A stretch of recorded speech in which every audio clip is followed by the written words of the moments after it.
Pamela me mandó un mail que a medida que lo leía decía, ¿qué? No podía creer cómo una historia se podía poner cada vez peor. ¿Qué pasa cuando te falla tu familia y toda la gente que conoces? ¿Cómo haces para darte cuenta si tus referencias son solo esas y es lo único que conoces desde que sos chico?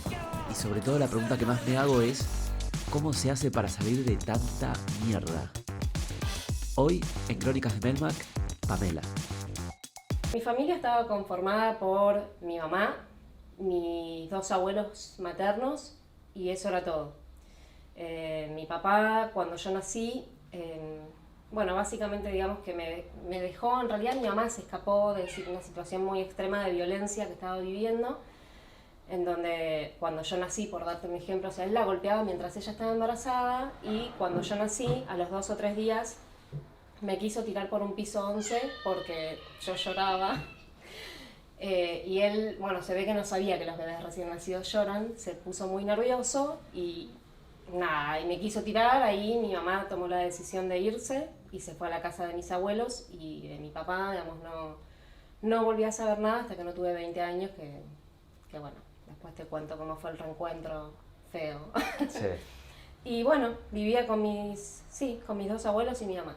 Ok. ¿Y cómo era tu vida ahí con tu mamá? Bueno, mi vida con mi mamá era un poco complicada porque mi mamá, desde que pasó todo esto con mi papá, ella estuvo 10 años sin salir de la casa, más que para hacer las compras a 2 o 3 cuadras, no salía, no tenía pareja, vivía encima mío todo el tiempo, controlando cada cosa de mí, o sea, eligiendo qué ropa me ponía, qué es lo que comía, qué es lo que hacía, qué es lo que yo tenía que decir o lo que no tenía que decir. Obviamente no buscó ayuda psicológica. Es un poco paradójico porque mi familia son médicos, mi abuelo es médico, y la vida era bastante complicada. O sea, yo empecé a tomar conciencia quizás de que no era una linda vida, pero no conocía otra, más o menos cuando tenía 4 años, más o menos entre los 3 y medio y 4. A los 3 y medio yo estaba paseando con mi mamá y con mi tía materna en una galería. Y ellas dos estaban mirando ropa en una vidriera y pasó un tipo de la calle, una persona cualquiera, me besó y me tocó. Y ellas dos no se dieron cuenta. Cuestión, yo llegué a casa, empecé a llorar, a manifestar que algo había sucedido. Me empiezan a indagar y cuando yo les cuento esto, me dicen, bueno, esto que pasó está mal, pero esto vos no se lo tenés que contar a nadie. No tenés nunca que hablar de eso, porque la gente va a pensar que estás sucia, que es algo malo y bueno, no tenés que contarlo. Bueno, cuestión, conforme iba pasando el tiempo, yo me iba dando cuenta de que había cosas que no estaban bien, o que por lo menos que a los otros chicos no les pasaba, porque no me las contaban y yo pensaba que quizás lo que me pasaba a mí era lo que les pasaba a todos. Un día, por ejemplo, mi mamá, para retarme, porque yo estaba derritiendo cera de una vela en la hornalla, lo que hizo fue directamente agarrarme la mano y colocármela sobre el fuego. O sea, y esa fue su enseñanza.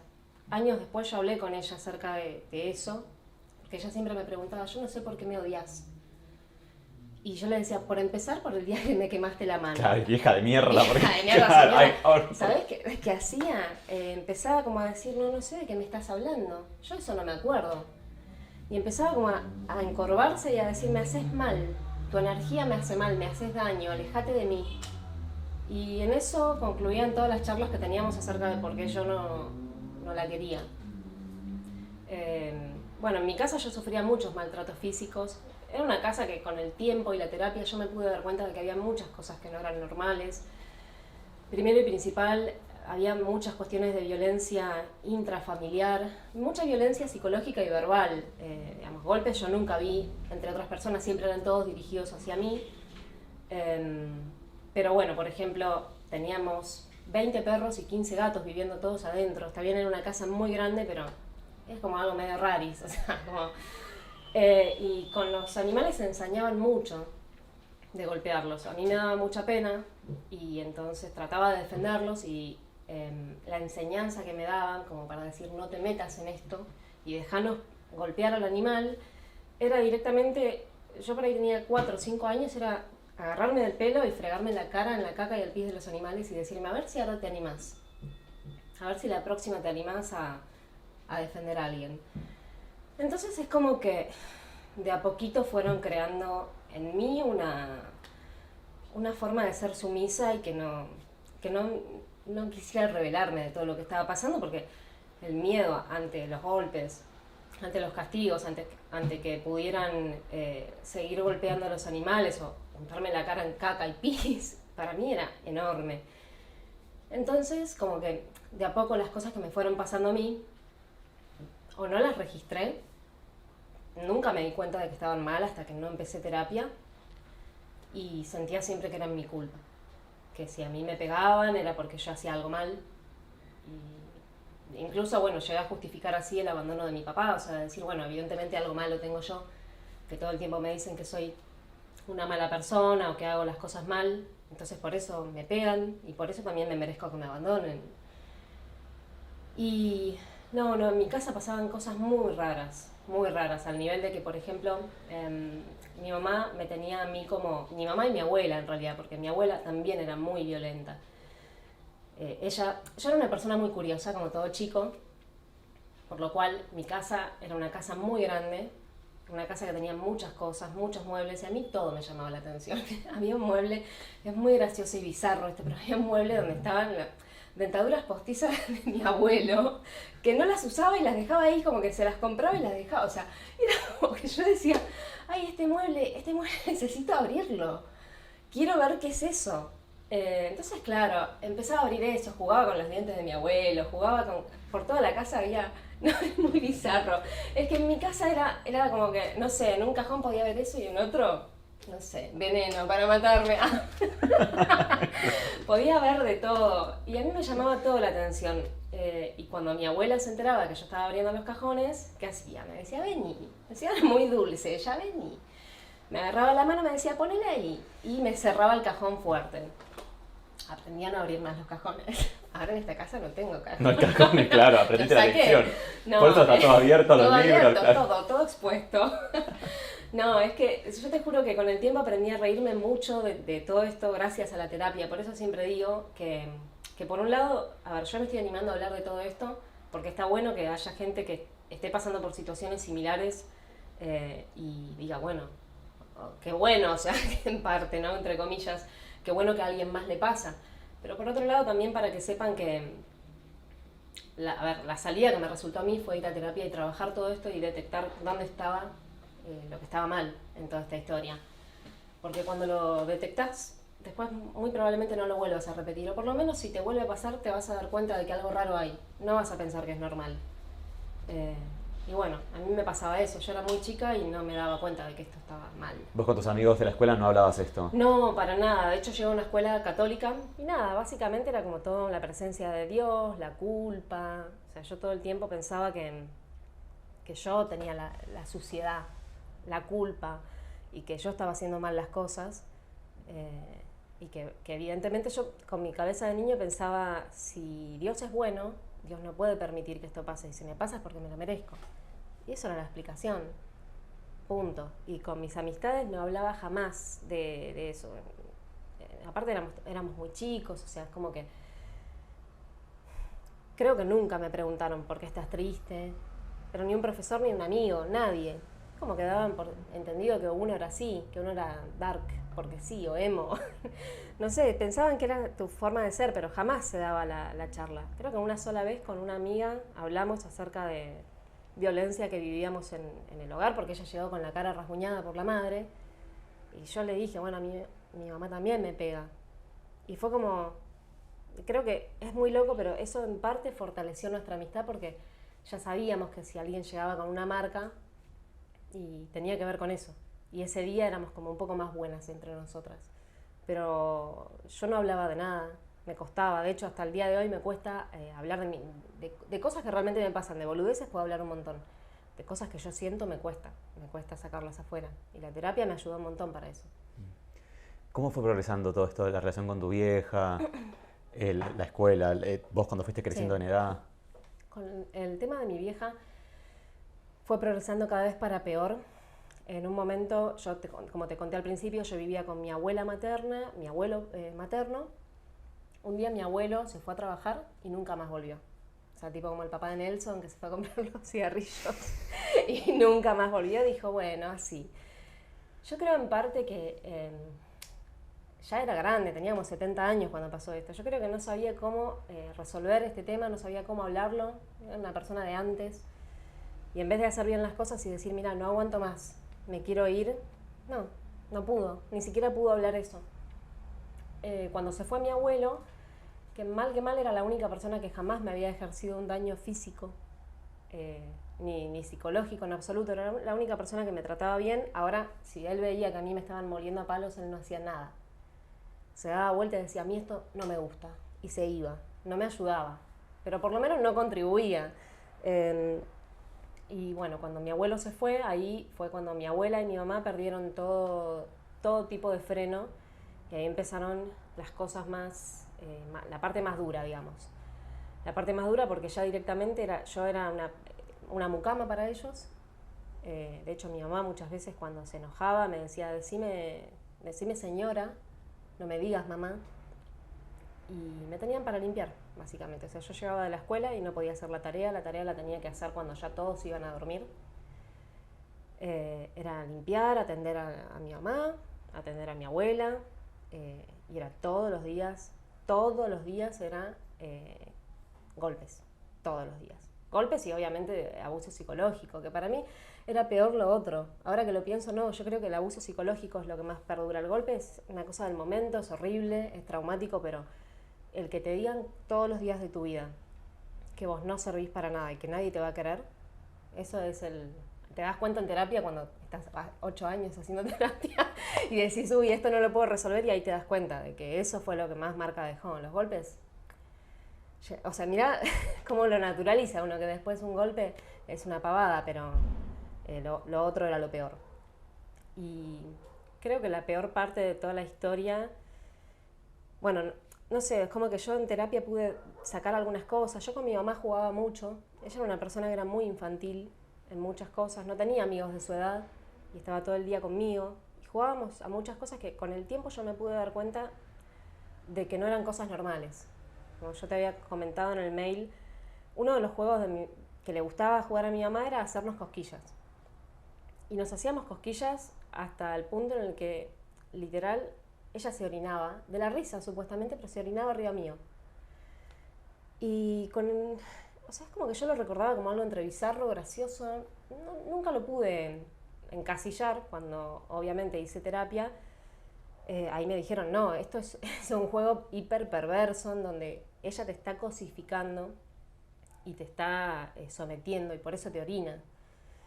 Y fue como, era una de las pocas cosas que encima yo recordaba como divertidas. Con mi mamá, que yo pensaba, bueno, mi mamá es una mierda, pero era divertida para jugar. No era divertida, era perversa para jugar. Bueno, cuando nos vamos de la casa de mi abuela, que bueno, ella conoce a un hombre, que es el papá de mis 2 hermanos, 2 medios hermanos, nos mudamos con él de un día para el otro. Fue como, bueno, estoy embarazada, nos tenemos que ir, y fue como, mi vida cambió. Yo pensé, bueno, genial, va a cambiar para bien. No cambió para bien en absoluto. Nacieron mis hermanos, a mi mamá le agarró una depresión terrible posparto. Entonces yo con 10 años me tuve que hacer cargo de 2 bebés porque eran mellizos, y ella tirada en una cama. Bueno, el hombre con el que estaba, el papá de mis hermanos, siempre le expresó que él no quería tener una relación con ella, que sí se iba a hacer cargo, pero que no quería formar una familia con ella, que no estaba enamorado, que lo intentó, pero no funcionó. Sí se hizo cargo de todo lo que había que hacerse cargo, pero bueno, ella realmente no supo manejar las cosas. Me tuve que hacer cargo yo de 2 bebés. Para mí fue fatal eso. Fue terrible porque yo no sabía cómo. Ese es el tema, cuando no sabes cómo y nadie te dice cómo. Y no había internet para buscar. ¿Tenés esto? Te digo, yo tenía 10 años, o sea, hace mil años, o sea, de Windows 98, no había internet siquiera. No sabía qué hacer. Y bueno, una noche me acuerdo, mi mamá empezó como a ponerse paranoica pensando que iban a entrar ladrones a la casa, porque era una casa muy antigua, muy grande y muy vistosa, sobre todo en la zona en la que vivíamos. Y todo el mundo sabía que ahí vivía mi mamá, mis hermanos y yo, y que el tipo en cuestión, digamos, el papá de mis hermanos no estaba. A la vez también siempre que lo veían, él llegaba siempre con un Audi o con un Ferrari, con autos distintos que los cambiaba, o sea, no es que los cambiaba, los tenía varios autos de alta gama. Ay, me siento... Pablo Carayán y Cámara. Pablo Carayán y Cámara. Ay. Fue un evento diurno. Para un evento diurno, llegaba con un evento nocturno con el Audi. Creo que no hay forma de decir alta gama sin No, pensar. no puedo... Vos me quemaste el cerebro, me haces daño. Ay, no, me pudriste la Siempre estás cabeza. contando algo re trágico, pero decís pero alta acá- gama y se va al alta gama. carajo todo. Y como, no hay forma de sostener la cara seria después. Ay, Dios, color tomate, me llama. Toma, carmesí, Carne. Rojo ketchup. todo ketchup. Ay, no. Bueno, ¿en qué estaba?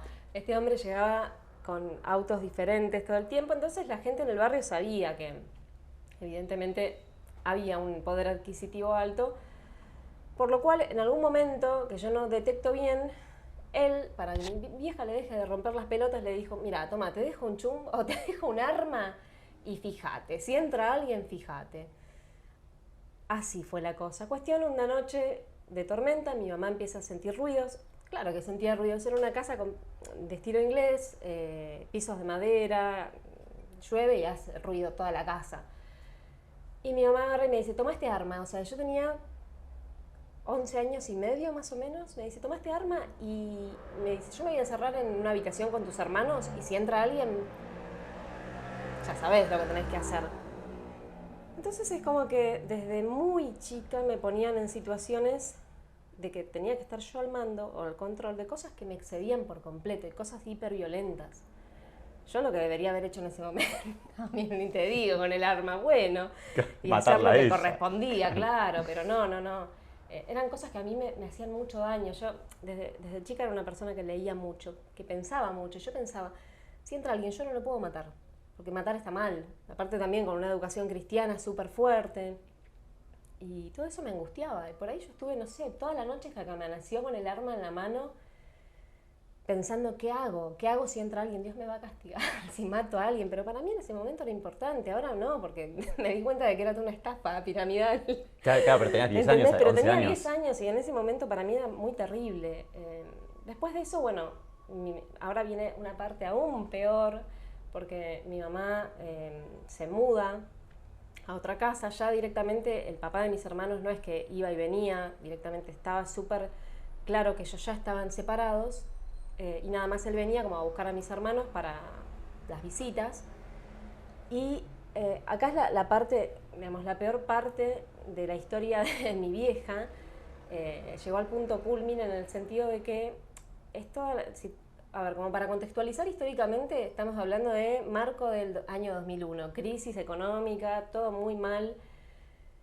Nosotros dentro de todo no estábamos tan mal. Bueno, mi mamá empezó, no sé, a vivir la vida que nunca pudo, no sé, no se dio cuenta que tenía 3 hijos y empezó a salir todas las noches, a volver borracha, drogada, a empeñar, ¿viste? No sé si te acordás, pero seguro que sí, en esa época estaba muy de moda las casas de empeño, la venta de oro. Entonces, ¿qué hizo? Liquidó todas las joyas familiares, empeñó todo al punto de que dormíamos en colchones en el piso y no teníamos nada. Y llegado un momento, como que me da a entender a mí, me dice, mira, estamos muy mal. Ella se la pasaba en el bingo, en realidad, no es que estábamos muy mal. Se vestía re bien, se tiraba toda la plata encima, básicamente, y se la gastaba en joda y en juego. Me dice, estamos muy mal, vos me vas a tener que ayudar. Bueno, ¿cómo? Ilusa yo que pensé que era trabajando. Me dice, no, vamos a hacer esto, vos vas a salir con hombres y ellos te van a dar plata. Yo la verdad que no entendía ni de qué se trataba lo que me estaba diciendo. Me decía, bueno, te vas 2-3 días a dormir a la casa. Yo pensaba, bueno, dinero fácil, no sé. Ni siquiera yo me imaginaba que tenía que tener relaciones sexuales con estas personas. Imagínate, yo caía a una casa como, hola, bueno, o sea, y de repente, claro, en algún momento me enteraba que, Sí. que tenía que tener relaciones sexuales a cambio del dinero. ¿Qué edad tenías ahí? Yo ya tenía, en esa época tenía 12 años. Que para mí, entre 12 y 13, que para mí, en realidad en parte, también era mejor no estar en mi casa, porque en mi casa mi mamá tenía muchas parejas que iban rotando, pero en un momento tuvo un tiempo muy largo una pareja que era un camionero, que yo siempre recuerdo, ahora, o sea, me puedo dar cuenta de lo mal que estábamos. Estábamos todos en la mesa familiar, mis hermanitos chiquitos que no entendían nada, yo, mi mamá y el camionero, y él por ahí llegaba de un viaje y le contaba, no sabes, pasó tal y cual cosa y de repente se me subió una pendeja al camión. ¿Y qué edad tenía la pendeja? Y no sé, 14, 13 años. ¿Y podés creer que mi vieja, en vez de hacer algo al respecto, de frenarlo, le decía, me engañaste? O sea, como se ponía celosa. Cuestión que yo en mi casa no quería estar porque este tipo abusaba de mí, el novio de ella, y yo ya no sabía cómo manejar la situación. Entonces yo prefería estar en casa de otras personas, que quizás no lo tomaba como un abuso porque me trataban bien o porque eran personas quizás de un poder adquisitivo más alto, y más refinada, digamos, más refinado todo lo que hacían para poder llegar al objetivo, las cosas que me decían, que la edad no importa, la diferencia de edad no es importante, y me embarullaban con un montón de cuestiones que por ahí el tipo que estaba en mi casa con mi mamá era más por la fuerza, o sea, él no me decía cosas lindas, era como vení y me tapaba la boca y punto, o sea, y así era con él. Aparte me daba mucho asco que siempre estaba como con grasa del camión y como todos esos olores que yo, como nafta, todo eso que yo a veces siento me recuerda a esos momentos. Así como también, por ejemplo, no sé, la ropa de cuero, que me hace acordar la primer persona que te dije cuando tenía 3 años que me besó, que era como un skinhead, todo vestido de cuero con borcegos y demás. Son todos recuerdos que hoy por hoy me dan asco y es como que en el momento a veces no me doy cuenta, después digo, no, esto me remite a una situación de abuso. Y estuve mucho tiempo haciendo esto porque yo pensaba que ayudaba a mi familia a comer. Y en realidad mi familia podía comer. Mis 2 hermanos tienen un papá que es millonario. O sea, vamos a decir las cosas, es millonario. Digamos, se dedica a... Es millonario. Es millonario, vamos a dejarlo así porque, bueno, yo no sé muy bien qué onda. Y mi vieja salía todos los días. Pero yo, o sea, claro, el tema era este. Mis hermanos siempre comieron comida diferente que la que comía yo. ¿Por qué? Porque ellos eran hijos de un papá que podía darles ciertas cosas. Aunque estuviéramos en la misma casa, a mí me servían un plato con arroz, por ejemplo, y mis hermanos comían carne. Y yo en ningún momento pensé que eso estaba mal. Yo pensaba, está bien, porque yo no tengo papá que me dé de comer, entonces ellos tienen que comer algo mejor. Pensaba también, son chiquitos, ellos necesitan comer carne y yo no necesito nada porque soy grande. Yo tenía 13 años, 12, o sea. Entonces, claro, es como que mi mamá me hacía sentir a mí, o me lo decía, que yo tenía que ayudar, que estábamos en un momento de crisis y yo tenía que ayudar. Que ella había sacrificado su vida por mí, había sacrificado su carrera, había abandonado su sueño por mí y yo tenía que hacerme cargo. La carrera de ella y el sueño de ella es que ella se dedicaba al físico-culturismo y tuvo una propuesta muy importante para irse a Estados Unidos. Justo en el momento en el que quedó embarazada de mí, ella no lo sabía, de hecho estuvo compitiendo hasta los 6 meses conmigo en la panza y no sabía que yo estaba ahí. Entonces es como que cuando yo nací ella siempre me culpó de que yo le frustré sus sueños y su carrera. Y bueno, seguí estando con hombres por llevarle dinero a mi familia. Yo en ningún momento se lo contaba ni a mis amigas ni a otros familiares. Al único que llegué a decirle algo fue a mi abuelo, que le dije que el novio de mi mamá me había tocado, me había mirado. Se lo dije muy sutil porque yo pensaba, pobre el abuelo, si yo le digo esto se va a morir. ¿Tu abuelo había vuelto? Mi abuelo o sea, había que desapareció vuelto, claro, y volvió. mucho tiempo después volvió y tenía una relación un poco extraña con mi mamá. No sé, es como que le daba plata, le compraba comida, pero él no quería que él tuviera, o sea, no quería que mi mamá tuviera pareja. Y es como que celaba mucho de ella, era una relación muy rara. Yo nunca pude terminar de entenderla. Pero bueno, Cuando vos le contaste esto a tu abuelo, yo le conté a mi abuelo muy por encima, le dije, mirá, mamá tiene un novio. Primero, él, lo que más le horrorizó fue que mi mamá tuviera novio. Entonces estuvo como un mes sin venir a casa, ni pasar plata, ni comprar comida, ni ayudar. Pero seguido de eso yo le dije, abuelo, ese novio me toca y me mira. Y me dijo, tu madre es una mentirosa, no puedo creer. Y es como que eso que yo le dije no le importó. ¿cuándo te diste cuenta que esto que vos, que pasaba, que vos ibas a la casa de tipos a dormir, era abuso? Porque vos hasta ese momento como que no tenías esa conciencia, pensabas que estabas ayudando a tu familia. Sí. ¿Cuándo fue que caíste que no estaba bien? Cuando empecé a hacer terapia, más... A ver, yo muchas veces fui a terapia, pero iba 2 veces, dejaba. No podía con todo eso, no podía enfrentar emocionalmente lo que me implicaba una terapia. Me di cuenta de que eso no había sido ayudar, sino que había sido otra cosa. Y a los 30 años, más o menos. Un poco más. Yo hasta ese momento pensaba que era un sacrificio que hubo que hacer en una época complicada del país y que como mi mamá era una persona tan infantil y que ella no estaba bien, que yo tuve que hacerlo por ella. Después con el tiempo me di cuenta de que, trabajándolo me di cuenta de que no, que ella se aprovechó de la situación, que ella tenía los medios para que todos comiéramos, para que estuviéramos bien, solamente que bueno, tenía un poder muy grande ella sobre mí. Todo lo que ella decía yo no lo dudaba, no lo discutía. Y yo pensaba, si mi mamá me lo pide está bien, tengo que hacerlo. ¿Esto vos lo pudiste hablar con ella? No. De hecho la última vez que la vi, bueno, yo como te contaba voy a cumplir 35 ahora en unos días. La última vez que la vi fue cuando tenía 22. Y en una de esas últimas veces que la vi, la charla fue de que ella me preguntó, quiero saber por qué me odias. Ella siempre me revisaba mis diarios íntimos. Entonces ella sabía que yo no la podía ni ver. No era algo que... Yo sentía mucha culpa igual por eso, Martín.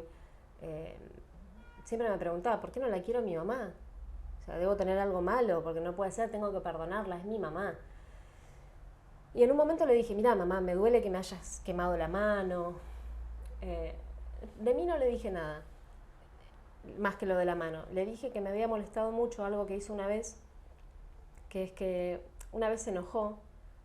Mis hermanos tenían 3 o 4 años, era invierno, se enojó, no sé por qué, y nos sacó a los 3 al patio, abajo de la lluvia, y nos empezó a amenazar con cuchillos. Nos hizo sacar toda la ropa. Obviamente cuando mis hermanos se sacaron la ropa, yo me saqué la ropa, pero tuve un impulso de decir, bueno, yo puedo parar un poco esto. O sea, porque yo realmente pensaba que nos iba a matar, que se iba a terminar todo en el patio ese día. Y intenté frenarla y ella me dijo, si vos otra vez intentás frenar algo de lo que yo estoy haciendo, yo te mato.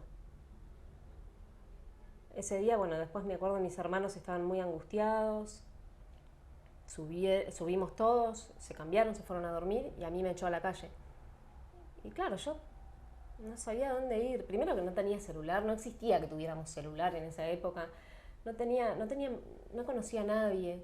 También me daba vergüenza. Yo pensaba, imagínate que le vaya a tocar la puerta a un vecino y le diga, ¿por dónde empiezo? Y van a pensar que yo estoy mal y me van a querer llevar a mi casa. Entonces me quedé en la esquina toda la noche, cabeceando así, porque decía, bueno, si me duermo por ahí me roban. Encima, después pensaba, ¿qué me pueden robar si no tengo nada? Y pensaba, bueno, algo tengo que hacer, tengo que cambiar mi vida de alguna forma, Pero jamás se me ocurrió ni contar lo que estaba pasando, ni pedirle ayuda a nadie. Pensaba que de alguna manera yo tenía que aguantar hasta cumplir 18 y poder irme de mi casa. Jamás se me ocurrió hablar con alguien. Por eso digo, hoy por hoy es súper importante que existan los medios de comunicación para que uno pueda pedir ayuda. Porque hubo una época en la que no existía. Igualmente, existiendo todos los medios que existen hoy, hay mucha gente que no se anima a hablar y es reentendible. Porque son cosas que uno siempre piensa que es la culpa de uno. Que si tanto feo te pasa, por algo es. Hay mucha gente que te tira tipo frase Ivana Nadal, como que vos te lo buscás, estás vibrando bajo. Y es como, no, señor, no estoy vibrando bajo. Esto me pasa porque toda mi familia está conformada por psicópatas, por suerte yo no. Pero Hay mucha gente que me preguntaba, pero y bueno, ¿y vos qué hacías? Pero ¿y por qué vos aceptabas? Incluso cuando yo me animé en un momento a contarle mirá a quién me voy a animar, a la mamá de la persona que me estaba abusando, o sea, a la mamá del camionero, le digo, tu hijo me está tocando.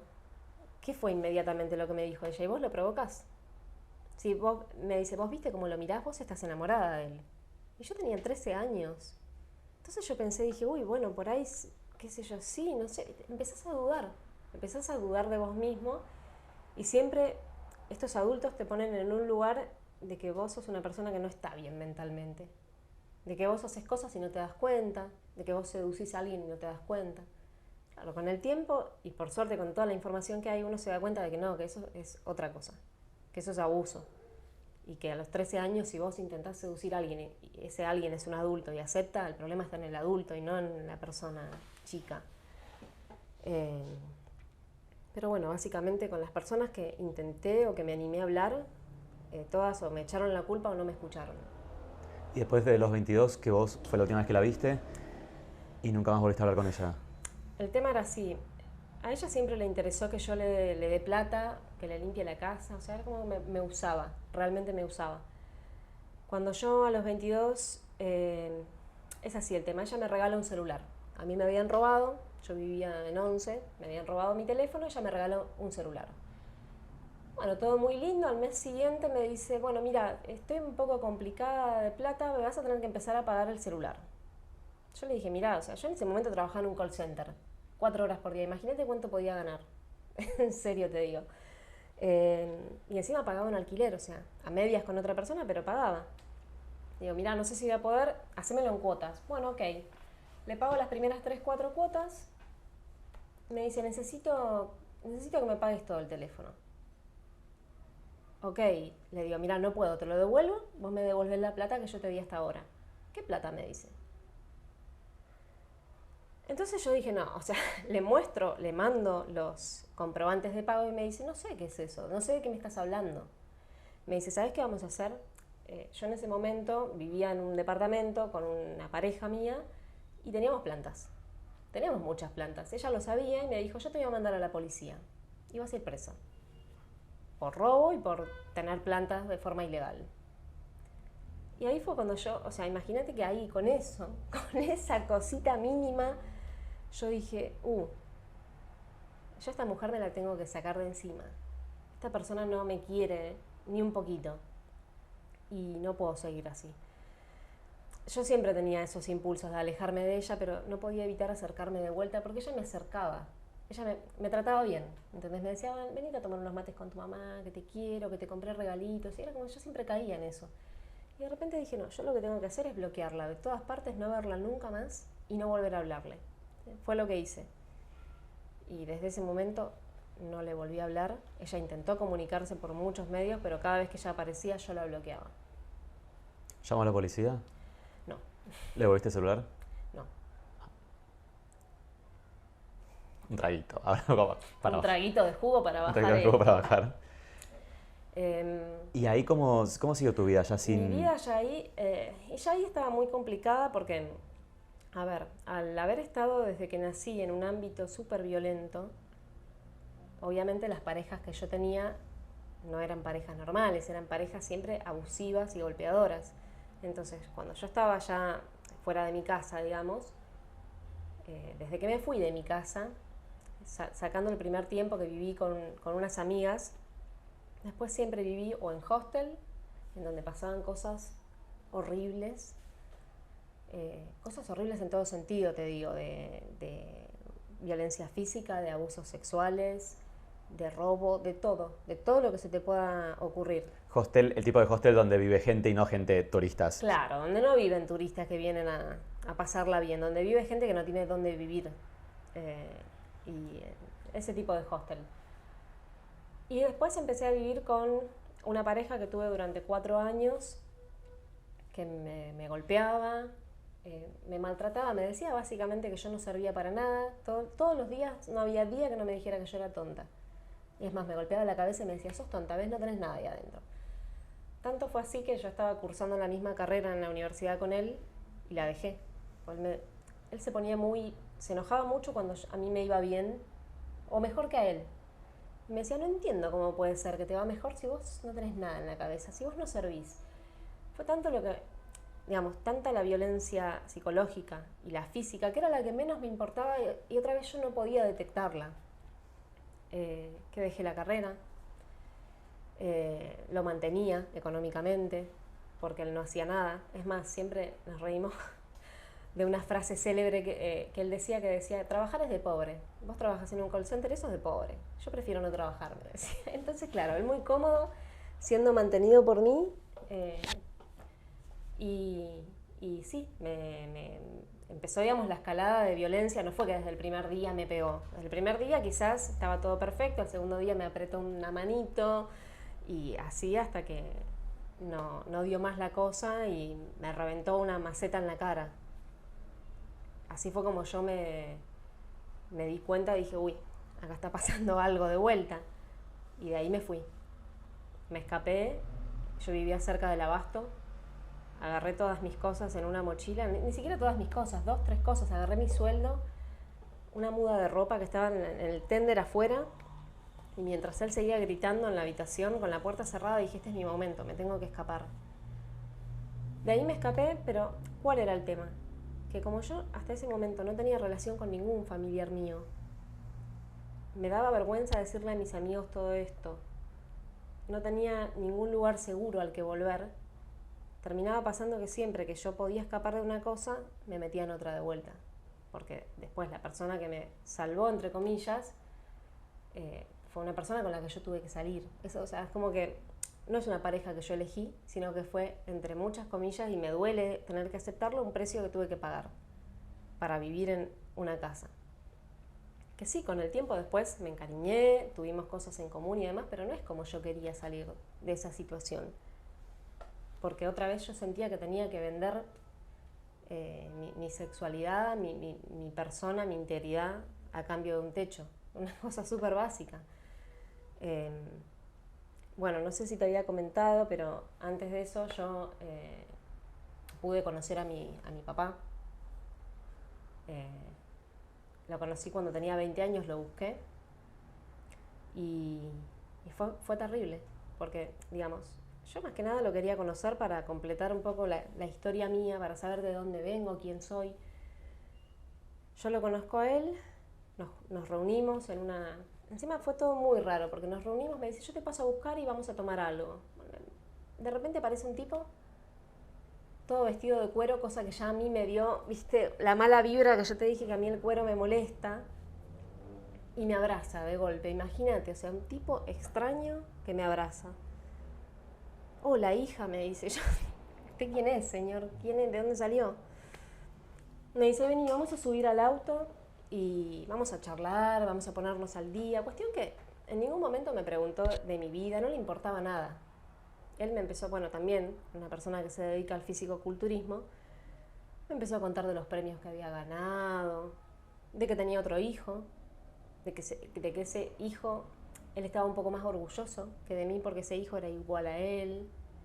De repente prendió la lucecita del auto, me empezó a mirar y me dice, vos no tenés nada igual a mí, me dijo.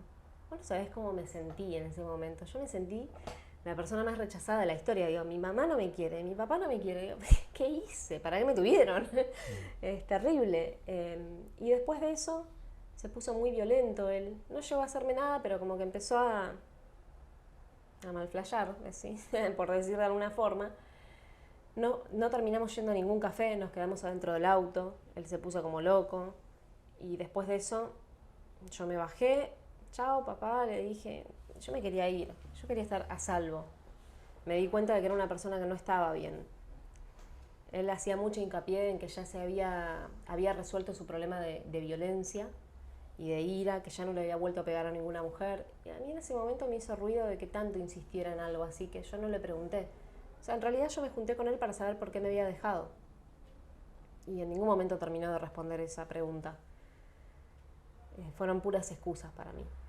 Después de eso, yo quise verlo, no a él, sino a mi hermano, del cual él me había comentado, y me contestó algo muy feo. Me dijo que yo, en su vida, era un veneno y que yo era el peor polvo que él había tenido. Y después de eso me bloqueó. Obviamente yo después de eso, no voy a excusar, pero yo después de eso tuve un montón de problemas de adicciones y de depresión, que ya era algo que venía acarreando en realidad, pero que me di cuenta en este momento de que realmente se estaba convirtiendo en un problema durante un montón de años. Hasta que no empecé terapia, no dejé de tener ese tipo de problemas, de consumos autodestructivos o ese tipo de cosas. Y las parejas que tuve después de haberme ido de mi casa fueron todas de ese estilo. De hecho, la primera pareja que yo tuve en la transición de irme de mi casa, yo tenía 17, casi para 18, y yo estaba saliendo con un tipo de 48 años. Que me pegaba también. Pero para mí no era normal eso. Para mí era la vida común y corriente. O sea, yo nunca... Hasta que un día una amiga me vino a ver y me dice, esto no está bien. Me dice, no sé si vos te das cuenta o no, pero esto no está bien. Esto no es normal.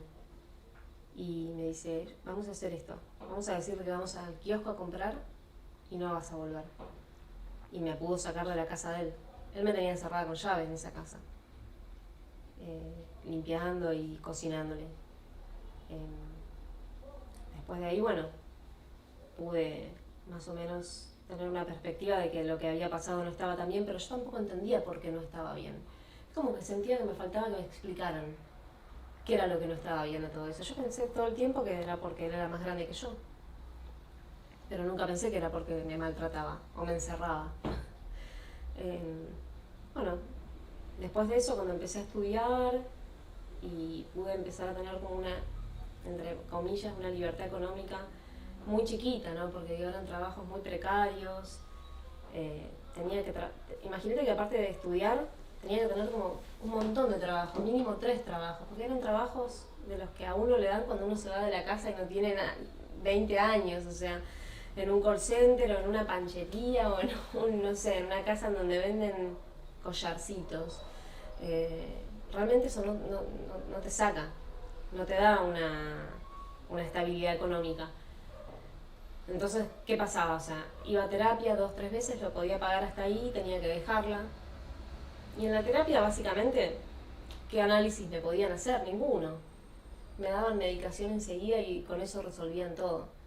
¿Y cómo fue que, no sé si la palabra te empezaste como a recuperar, pero tipo, ¿viene algo bueno o todo? No. No, y ahora no sabes, y casi sí, me matan. ¿Y ahora? No, sí. Vino algo bueno, a ver, te cuento. Yo creo que vino algo bueno después de lo último que me pasó, que si bien fue bastante malo, yo creo que ya entre la terapia y terminar de darle un cierre a este tema de la psicopatía, que era algo que a mí me costaba mucho detectar o darme cuenta de que hay gente que es así y que vos no podés hacer nada para ayudarlos a cambiar, que no se puede hacer nada al respecto, porque la estructura de la persona es esa. Conozco a una persona, después de un montón de relaciones fallidas en las que siempre me sacaban plata, me endeudaba, yo siempre trabajé desde que me fui de mi casa, pero a la vez también siempre tenía parejas que se aprovechaban de mí en todo sentido, pero sobre todo en el sentido económico. Entonces yo ya venía acarreando de sacar préstamos y pagar préstamos en un momento se me juntaron préstamos de 2 parejas con las que yo no estaba, imagínate. Cuestión que conozco a una persona, yo estaba en un momento en el que no estaba con nadie, que estaba bastante mal emocionalmente porque, bueno, no había resultado bien la última relación a la que yo le había puesto muchas ganas. Y esta persona, bueno, me empieza a hablar, me empieza a decir que yo le gusto, todo por Instagram, nada real, yo no la conocía. Me dice, bueno, mira, yo estoy volviendo hoy de viaje, me dice, ¿te parece que nos veamos? Dale, bárbaro, le digo, veámonos. Bueno, cuando nos encontramos, esta persona primero se viene a mi casa y empezamos a hablar y me empieza a tirar un montón de data, pero que tenía que ver con mi vida. ¿Viste cuando vos decís, pero usted me está contando mi vida? ¿Qué es esto?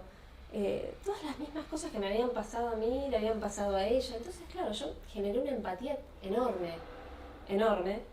Y en un momento me empieza a decir, mira, yo tengo una enfermedad muy grave. Después de esto de comerme la cabeza, hacía un día que estábamos en mi casa y yo estaba escuchándola.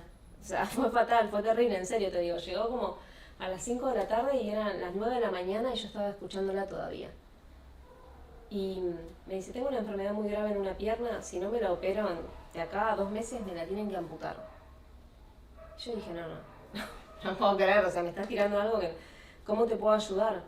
Me dice, mira, esto, la mejor manera es que yo tengo una obra social, el tema es que yo soy una persona muy pobre, no tengo ningún tipo de recurso, no me llaman de ningún trabajo en blanco, no hay manera de que yo pueda tener una obra social. Y pagarla es cara. Me dijo, mira, o sea, la mejor manera sería que casarme con vos. ¿Pero eso es la primera cita? Todo eso en la primera cita. Claro, el tema es que yo ya había generado tanta empatía con todo lo que le había pasado, que todo fue muy autorreferencial, que yo dije, a mí nadie nunca me ayudó. Jamás nadie me ayudó. Yo dije, yo tengo que ayudarla. Dije, ya fue, yo me caso y la ayudo. Sí, Pero, como escuchas. ¿y se lo contaste a tus amigos? Porque No alguien le no te conté dijo. a nadie, no Ay, le no, conté pero tenés que empezar a hablar, a querida. nadie, Pero empezá a no. contarle a tus amigos estas cosas porque. ¿Cómo te vas a casar con alguien No. que la primera cita? Sí. Cuestión que yo dije, bueno, ok, bárbaro, lo voy a hablar con la psicóloga. Cuestión que en un momento ella me comenta, me dice, sí, la psicóloga, la mía. Y yo digo, ¿cómo la tuya? Me dice, sí, vamos a la misma psicóloga.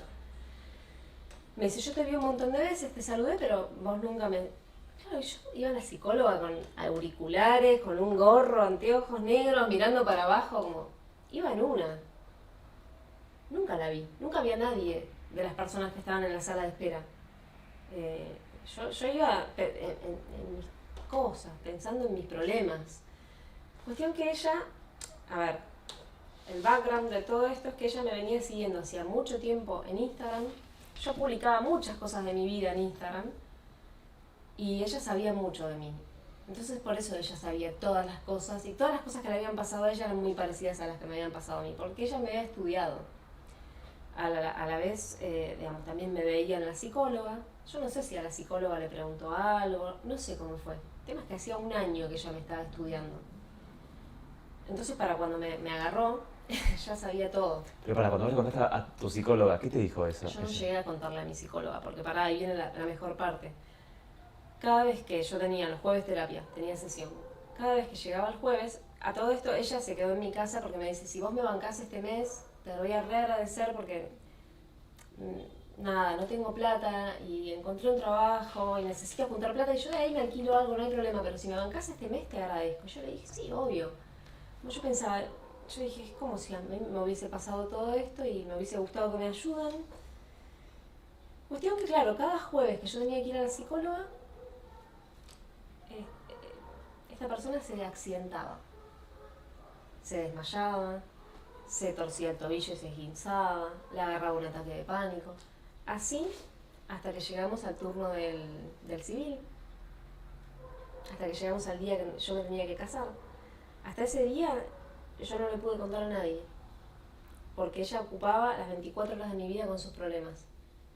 Ella vivía desmayándose, vivía torciéndose los pies. ¿En cuánto tiempo pasó hasta que se casaron? Un mes. No, es una locura. Es una locura. El tema es que yo pensé, bueno, si tiene un problema en la pierna y le quedan 2 meses de vida a su pierna, yo tengo que hacer algo rápido.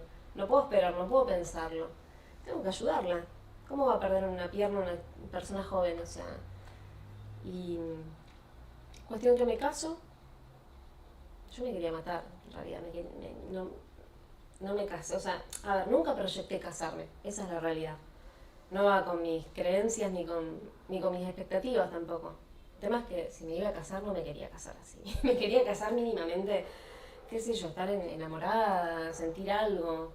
O por lo menos que sea una fiesta linda. No, nada, no fue ni la fiesta linda ni yo estaba enamorada. Me casé e inmediatamente esta persona cambió. Cambió, pero como el día y la noche, de decirme mi amor y no sé qué, a pegarme, a sacarme plata, a meterme en deudas, de pedir préstamos a mi nombre. un montón de cosas terribles. Yo creo que me di cuenta de toda esta manipulación. Había una amiga que yo tenía muy cercana, pero ella tampoco se daba cuenta. De hecho, pasó en un momento medio raro con esta amiga, terminamos peleándonos. Un día fuimos a bailar y ella me acusó a mí de yo haber estado mirando un tipo. A ver, yo en ese momento estaba saliendo con chicas, no miraba chicos. Y fue como súper bizarro, es como que te digan a vos, ahí estás mirando a una piba. Martín, ¿qué estás haciendo? Bueno, no te va a pasar eso. Yo le decía, ¿pero qué me estás hablando? Empezó una escalada de violencia, salimos de ese lugar y me cagó a trompadas en la calle. ¿Tu amiga? Mi pareja. ¿Tu pareja? Y me tiró a la calle, donde pasaban los autos, o sea, una avenida en realidad, donde pasaban los autos, las motos. Para una moto y me dice, piba, ¿te ayudo?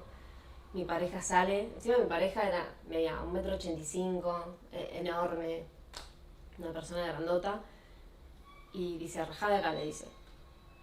Ok, otra vez, yo sin posibilidad de que me puedan ayudar, o sea, a ver, yo me podría haber ido a la mierda. El tema es que ella tenía mi billetera, mis llaves. Como siempre, en todas las historias me terminaba pasando eso, Martín.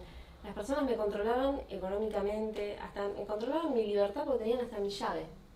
Yo no me podía ir de ahí. Bueno, fue la primera vez que, gracias a la terapia que estuve haciendo, algo me sirvió, porque cuando llegamos a mi casa, después de todo eso, yo me encerré en un baño, le escribí a mi psicólogo y le dije, mira, me está pasando esto. Me pasó esto y esto, me pegó, bla, bla, bla. Me dice, bueno, está bien, ok. Si es necesario que llames a la policía, hacelo. Y no te aguantes estas cosas. Pasó el tiempo, pasaron un par de días y yo logré persuadirla para que se vaya de la casa, diciéndole que bueno, que nuestra relación no estaba resultando bien, pero que yo quería seguir con ella, pero que era mejor que se fuera a lo de su mamá unos días. Y esa fue la forma en la que yo tuve de sacármela de encima, digamos, de poder sacarla de mi casa. Cuando la saco de mi casa, ella me tuvo que devolver el celular que yo le había prestado, que era el que en realidad era mío. Y cuando agarré el celular, ella no borró nada. Yo me enteré que desde que estuvo conmigo en realidad desde el inicio para sacarme plata, porque ella sabía que que mi familia tenía propiedades, que yo quizás iba a heredar en algún momento, o no sé, no se sabe eso. Que por la ciudadanía, que por un montón de cosas, pero ninguna era por lo de la pierna era mentira. Yo tuve oportunidad después de hablar con la hermana de ella y me dijo que era mentira, que ella cada vez que quería evadir algo, desde un problema o no ir a trabajar, ella inventaba que me duele la pierna, pero que jamás tuvo nada. A todo esto yo sigo revisando el teléfono, me entero de que ella ya estaba con otra persona hacía un tiempo largo, de que toda la plata que me estaba sacando a mí se la estaba dando a la otra chica con la que estaba. Y lo peor de eso, bueno, no sé si eso va a ir incluido en el video o no, pero encontré cosas de menores de edad. Y obviamente cuando encontré todo eso, o sea, imagínate que todo esto fue un mes antes de que declaren la cuarentena.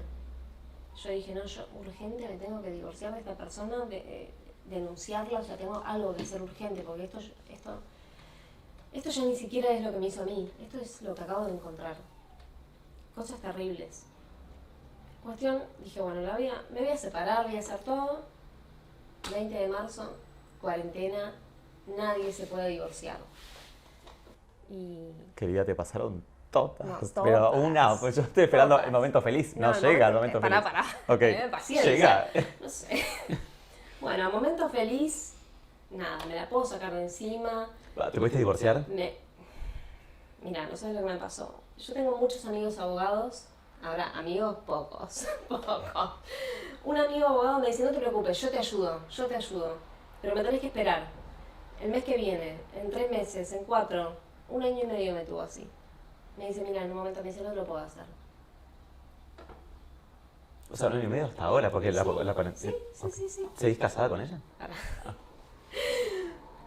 Lo más loco de todo, me reencuentro con un compañero de la secundaria, que, oh casualidad, es abogado, me junto en un café a charlar de la vida, cuando le cuento toda esta historia me dice, boluda, te lo hago yo. Me dice, no, o sea, no puedo soportar tu calvario, te lo hago yo. Le llevé los papeles y ya ahora a fin de este mes estoy formalmente divorciada, por fin.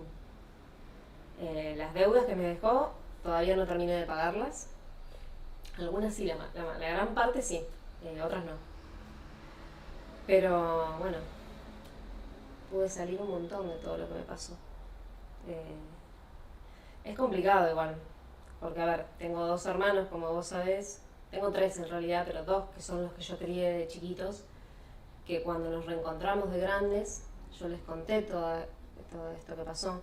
Pero cuando yo les comenté que quería hacer algo legalmente en contra de mi mamá, me dijeron que no estaban de acuerdo y que si yo hacía algo en contra de ella, ellos no me iban a hablar nunca más. Después con el tiempo me empezaron a decir que ellos no estaban seguros de creerme, que ella decía que nada de eso era cierto y que por qué me tenían que creer a mí. Entonces imagínate, o sea, a mí se me rompió el corazón con ese tema. Yo lo que más quería era ver a mis hermanos después de tanto tiempo. Yo los crié.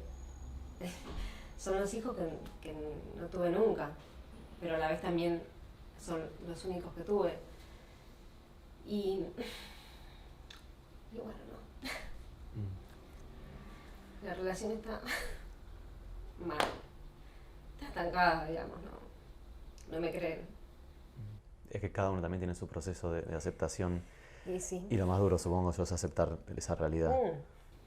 Es que el tema es que ellos están muy privilegiados en su realidad. Nunca les faltó nada. Las cosas feas que les pasaron, o por lo menos las peores, no las recuerdan bien. Pero sí, obviamente, imagínate que ¿quién quiere aceptar esa realidad? Yo si pudiera que me lobotomicen y me saquen todo lo que me pasó, y yo tampoco la querría aceptar, diría, no, ¿qué es esa vida de mierda? No es la mía. Pero bueno, el tema es que yo estuve ahí, ellos también, pero eran muy chicos. Y me duele muchísimo que no sé si es que no me creen, yo creo que no se quieren hacer cargo.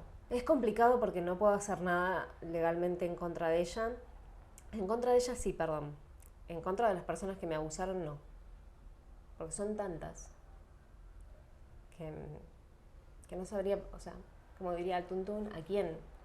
Son un montón. Incluso, bueno, esto obvio lo vas a tener que cortar, pero hay un famoso metido en todo esto. Vos. Ay, no te imaginas. Ay, no, boluda. Martín, No, claro, que a la policía ahora, mira, te van a llevar.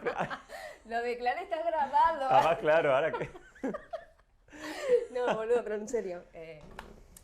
Yo te lo digo a vos para que no te juntes con esa persona. ¿Qué cosas sentís que pudiste como dar vuelta y sanar? Uso en todos los videos me sale la palabra sanar, pero es que no se me ocurre otra palabra. Como, o sea, ¿sentís que esto lo pudiste procesar de forma tal que podés vivir ahora con cierta tranquilidad? ¿O son cosas que están todo el tiempo volviendo? Antes estaban todo el tiempo volviendo. Antes, por ejemplo, que yo sintiera un perfume de un abusador o viera cualquier cosa que me remitiera o a un abuso, ya sea sexual o doméstico o lo que sea, me daba un ataque de pánico. O sea, en donde fuera que yo estuviera, no era una persona productiva, ¿no? ¿Entendés? O sea, me anulaba por completo. Hoy por hoy, nada, hasta puedo vestirme yo con cuero, ¿entendés? Que no me va a pasar nada. Obvio que, a ver, que sí, en el día a día hay mini detalles de cosas que me hacen acordar a las cosas que me pasaron, pero no son cosas que me detengan, ni que me frenen, ni que mucho menos que me agarre un ataque de pánico. O sea, por suerte, gracias a la terapia que pude hacer en un tiempo sostenido, pude tener un montón de herramientas para que hoy por hoy yo pueda vivir bien, pueda seguir adelante, pueda saber cuándo pedir ayuda y cómo pedirla. Yo creo que eso es lo más importante, porque a veces uno no sabe cómo. O pensás que está mal. Yo siempre pensé, bueno, me tengo que arreglar yo, no tengo que molestar a los demás. Pero no, hoy por hoy yo sé que hay ciertas cosas que puedo hacer solo, porque soy una persona fuerte, pero sé que hay cosas que me exceden y que tengo que pedir ayuda. A ver, el mensaje mío es que no les digo a todos, sí se puede después de esto. Se puede a veces. La idea es que cada vez se pueda más y en más momentos de la vida de uno, y que cada vez esos recuerdos y cosas feas que pasan te impacten menos. Ahora, por ejemplo, si yo vuelvo a vivir una situación de violencia, no te digo que voy a poder, de violencia del tipo que sea, no te digo que voy a poder reaccionar así, no lo tengo tan manejado ni procesado. De hecho, el otro día me pasó una situación con una persona en la calle y yo me paralicé, que lo que siempre pude, digamos, lo que siempre, mi reacción, mi respuesta de siempre es paralizarle. Me quedo así. Obviamente, eso a mí que me deja como enseñanza y que tengo que seguir yendo a terapia para trabajar eso. No tengo que trabajar todo, tengo que trabajar eso. A ver, ¿cómo puedo hacer para reaccionar de otra manera? Porque la verdad que a mí, estar paralizada ante una situación en la cual un otro me quiere hacer algo, y a mí no me sirve, no me ayuda. No, para nada. Ahora se me juntó de que me están saliendo todas las cosas que quiero bien, y eso es re bueno. Y tengo mucha pila, pero a la vez también digo, estos fantasmas del pasado a veces hacen que yo me auto boicotee. Entonces digo, bueno, nada, tengo que prestar atención a lo que me pasa, y si en algún momento necesito volver a terapia, aunque sea 2 o 3 sesiones, lo voy a hacer. No estoy cerrado a eso, ahora en este momento no lo estoy haciendo, pero por suerte me está saliendo todo re bien, en todos los aspectos. Estoy como, ¿viste cuando estás expectante, así esperando que se vaya todo al carajo? Así, pero está saliendo bien. Estás vos acá, ya eso es un montón. Para mí es un montón, o sea, para mí es como que esté Leo DiCaprio, cuando tenía yo 13 años, así. Ay, gracias. Pame, Bella, muchísimas gracias por esto. Por favor. Y me alegra mucho que estés bien después de todo lo que pasaste, que yo cuando leí el mail no lo podía creer. Era como, Nadie lo puede creer. no, es un montón y no te conozco, digo, pero te veo como bien. O sea, y no hecha mierda de la cabeza. Viste que es muy fácil con estas cosas que te hagas mierda porque es muy pesado y te veo bien y nada. Y en realidad sí es pesado, pero yo creo que siempre tuve ganas de no estar en ese lugar. No tuve ganas nunca de estar en el lugar de víctima ni de estar mal. Entonces, si hay algo en lo que me refugié, te puedo decir, es en estudiar y en querer salir adelante. En no querer ser como mi familia. Y ya creo que eso es un montón para mí. Es lo que me da la fuerza para decir, yo puedo hacer todo diferente. Yo sí puedo tener una vida linda. Y no tener que hacerle mierda a otro la vida para estar bien yo. Es tan random la familia a la que nacemos. Todo en la vida es random. Nacer con padres que te quieran o que te toquen hijos de puta. No somos todos iguales y no nacemos todos iguales. A algunos les cuesta el triple llegar a algo que para otros es la normalidad. ¿Cómo será tener padres vivos que te hicieron tanto mal y con los que nunca vas a contar? Es como estar huérfano sin estar huérfano. ¿Cuánto valor hay que tener para poder ver a los padres por lo que realmente son y no por lo que quisiéramos que sean? Me alegró mucho saber que Pamela hoy está bien y que pudo aceptar todo lo que vivió. Les dejo su Instagram por si quieren seguirla. Si querés contar tu historia, escríbeme que figura en pantalla. Nos vemos en el próximo capítulo de Crónicas de Melmac. Chao.